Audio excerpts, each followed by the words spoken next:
But you're right, they've never been asked because it's never been controversial before. But I want to get to a point you just made. You said there's no legal definition of a woman, but there must be, because there are legal protections specifically for women. So if we don't know what a woman is, then Title III thing. And Title IX. And Title IX is quite controversial. Have a good faith conversation, or one that's in some way productive, you know?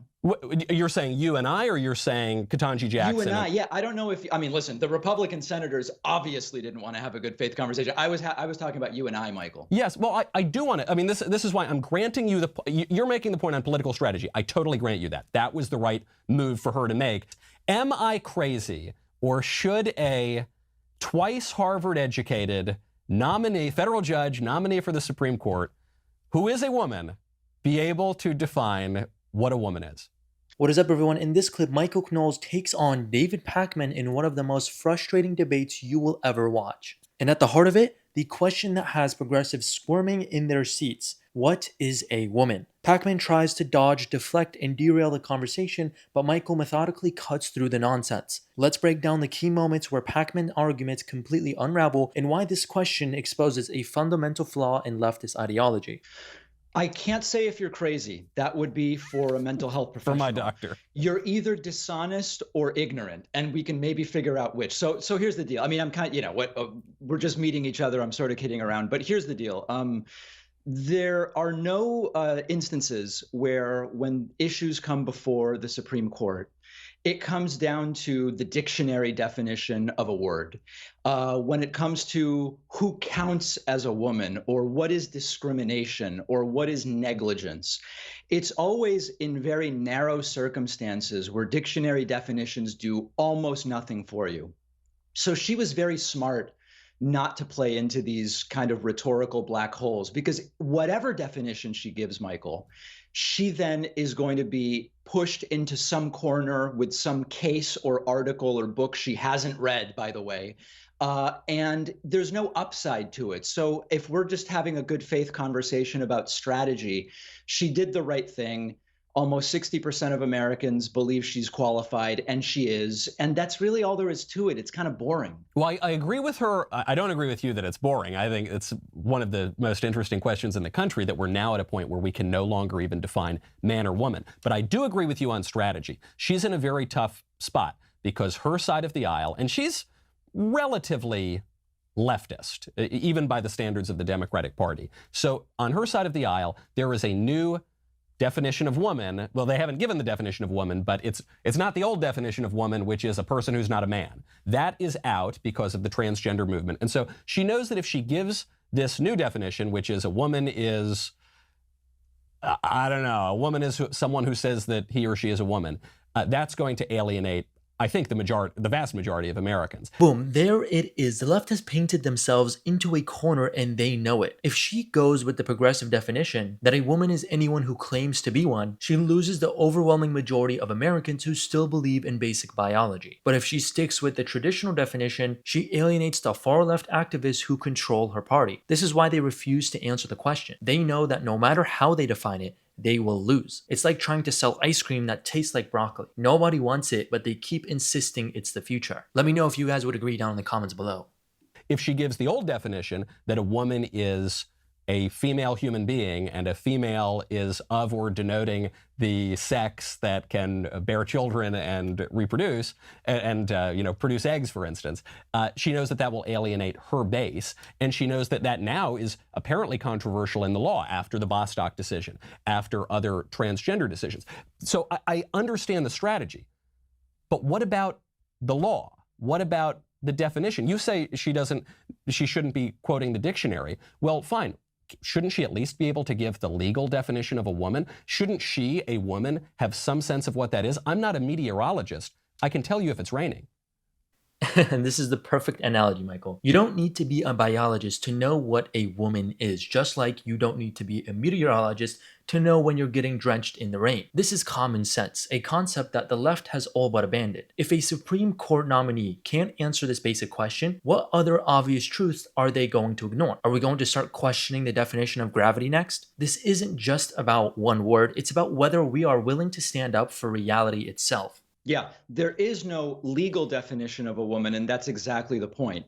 The point here is when it comes to the court is in a position or will be in a position or might be in a position to decide for the purposes of a particular set of facts based on a claim brought by someone who appeals a case about these issues. And so it's literally irrelevant to her job as a Supreme Court justice.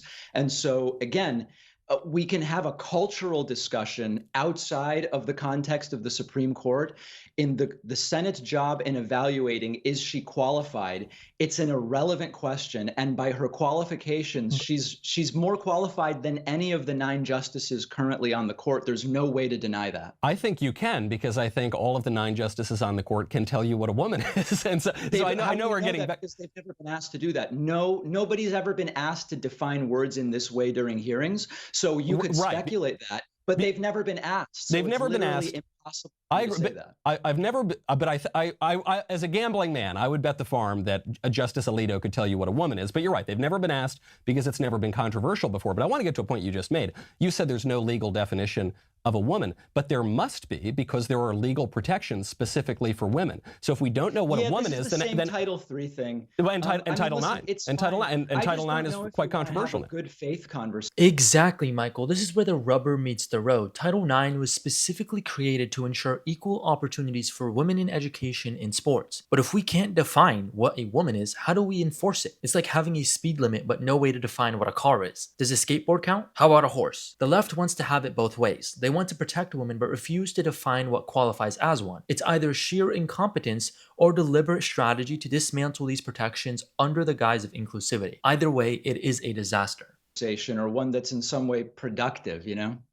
You're saying you and I, or you're saying Ketanji Jackson? You and I, yeah. I don't know if, I mean, listen, the Republican senators obviously didn't want to have a good faith conversation. I was talking about you and I, Michael. Yes, well, I do want to, I mean, this is why I'm granting you you're making the point on political strategy. I totally grant you that. That was the right move for her to make if she wants to avoid it. But then bring up Title IX. I mean, there are legal protections for women. This is coming before the court. It's come before the court in the last term. There are going to be a lot more cases coming before the court coming up. It seems extraordinarily relevant that we know what this woman thinks of these issues and of a basic question of biology and human nature. What is a woman? I mean, I don't think that's a bad faith question for the senators or for me to ask. No, it's not necessarily bad faith, but we have to be able to, what I hope are reasonable people, Michael, understand that in the context of her role as a Supreme Court justice, it doesn't come down to a biological opinion. Like, can you at least grant that piece? Well, that it's true that for what the Supreme Court decides, these are narrow issues where when it comes to Obamacare's constitutionality, which Amy Coney Barrett never, refused to weigh in on, with all of these things, these are really narrow legal decisions, and there is no way in which a dictionary definition of terms does anything for us. Well, it might do something, but I grant your point a little bit, except that Marcia Blackburn didn't ask for the biological definition or the dictionary definition. That's what Ketanji Jackson added. She said, I'm not a biologist. But all Marcia Blackburn asked was, just tell me what a woman is from a legal perspective, a constitutional perspective, a philosophical, I mean, whatever. That's literally not what Marcia Blackburn said. I would encourage you to pull the clip and identify the time at which she said that. She said she didn't mention biology and she didn't mention the dictionary. She said, But you just asserted that she said she wanted the legal and philosophical. She never said that. No, I didn't say that. I said I just said Marcia Blackburn asked for the definition, any sort of definition that Ketanji Jackson could give of woman. She didn't specify biology. Now you're backtracking. Michael. I'm not backtracking at all. That's dishonest now. I'm not back. How am I backtracking? No. Hold on a second. Let's be clear. 30 seconds ago, you said Marcia Blackburn didn't ask for the biological. She asked for the legal. No. I didn't. Let me finish the sentence. Okay, but you're misrepresenting what I said. No, I'm not. I would encourage the audience to rewind. I would encourage that. I would encourage that as well. But can I even get it out? Sure. I mean, it's okay. The problem with what you just did, Michael, is you just said Blackburn asked for the legal definition, and I said, no, she didn't. No, and no, you no. said, no, that's true. She actually just asked for the definition. I'm sorry. Well, then if either you misheard or it seemed that I misspoke, I'll be very clear. Marcia Blackburn just said, what's the definition of a woman? She didn't specify anything else. Now, you then said that biology has no place here, or that the dictionary definition has no place, but that's not what Marcia Blackburn asked for. She just asked a simple question. Understand that in these Supreme Court hearings, the senators can ask the questions however they want, and the nominees can answer them however they want. Or not answer them. This is the classic progressive dodge. Sure, senators can ask whatever they want, and nominees can technically dodge the question, but shouldn't we hold Supreme Court nominees to a higher standard? Imagine going to a job interview and refusing to answer basic questions about the role, then justifying it by saying, well, I don't have to answer the question. Would you get hired? Absolutely not. But here, we're supposed to applaud this non-answer as a brilliant strategy. It's not brilliant, it's cowardly. This is my opinion, and you can have a different one, and that's the great thing about America, Michael. My opinion is that if you're interviewing for the job of Supreme Court Justice, it's reasonable to assume the questions have a legal bearing as to your role on the court. Given that, Judge Jackson was right to understand the point of the question is to back her into a rhetorical corner about legal definitions, and she was right to say it's not something I can answer. These are narrow issues when they come before the court, and there's no reason that she would ask such a question. Do you know this guy Jesse Lee Peterson? Have you heard of him? I know Jesse Lee Peterson. When I was on with Jesse, he said to me, David, define what love is and what a man is. And it's a really common rhetorical technique for the bad faith right to start with just pick a word and define it and use it to back someone into a rhetorical corner. It's a waste of time, Michael. Let's talk about real issues, please. Okay. Well, I think that as a philosophical issue, but certainly as a legal issue too, the definition of a woman does matter, has mattered recently, and will matter soon. But I at least agree with you on the strategy. You have not convinced me of Judge Jackson's good faith confirmation hearing, but you have convinced me that she is a wise politician and that she is playing her hand the best that she can. Before I let you go, David, I know we're like way over. I am really not playing the game of giving you some impossible thing to define. But since the question of woman is up in the air, everyone's arguing over what it means these days, do you have, either you yourself or you speaking for the progressives, do you have a working definition that you would use? No, I don't do, like I told Jesse Lee Peterson, and there's so many, this interview is feeling a lot like that one, interestingly enough. I don't do dictionary, I do politics. And so, no, I don't spend time defining words. And here's And there it is, the progressive playbook in one sentence. I don't spend time defining words. Well, maybe you should, David, because words matter. Words shape laws, policies, and culture. If you can't define what a woman is, how can you argue for women's rights? It's like trying to write a novel without knowing the alphabet. This refusal to engage with definitions isn't intellectual humility, it's intellectual cowardice. Progressives know that their ideas don't hold up under scrutiny, so they avoid the debate altogether. It's lazy, dishonest, and frankly, insulting to anyone who cares about the truth. Seriousness, Michael? Yeah. Let's now talk philosophically. Really, we're talking, man to man now.